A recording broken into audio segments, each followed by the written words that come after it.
Well, Alexa, this is the third homicide in just a matter of days here in the capital city. And while the shootings overnight are believed to be unrelated, police say they do have one thing in common.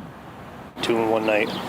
It's concerning. It's been a busy weekend for Hartford police as they investigate not one, but 2 homicides in just a few short hours. Just before 11:30 Saturday night, officers were called to Burton Street on reports of a shooting. When they arrived, they found 41-year-old Terrence Brown of Hartford with multiple gunshot wounds. He was rushed to St. Francis Hospital, where he later died.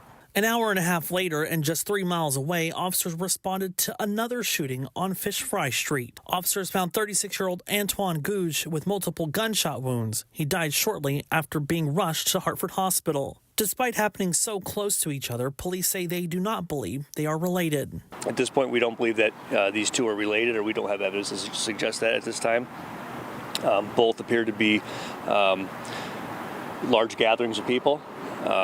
From what we have now, both look like they were disputes between 2 people.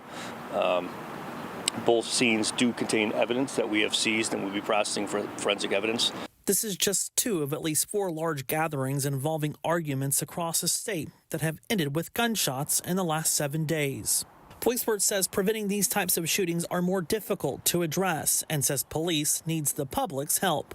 That's what we've been seeing quite a bit lately. And those are the hardest, right, because they're unpredictable. I keep saying it, like if you see something heating up, call us, but sometimes these things heat up so fast that it just happened. And those are, they're tricky because you can't plan for them. Ken Gray teaches criminal justice at the University of New Haven and is a retired FBI agent. He says it's no surprise that these types of shootings are on the rise across the state. And if you have large gatherings where people don't know one another very well and alcohol is involved, then quite often homicides can occur. Gray says if you see a large gathering in your neighborhood and people are arguing, it's worth giving police a call so they can disperse those who are fighting before it escalates.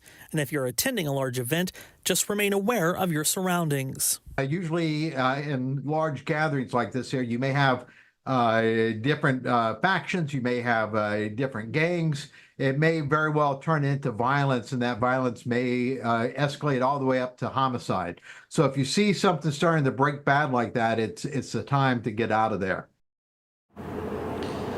And Hartford police say they do not have any suspects in either of these shootings just yet, but they are actively reviewing evidence to find out who is responsible. Now, this marks the 12th and 13th homicides in the capital city so far this year, and anyone with information on either of these shootings is asked to contact Hartford police.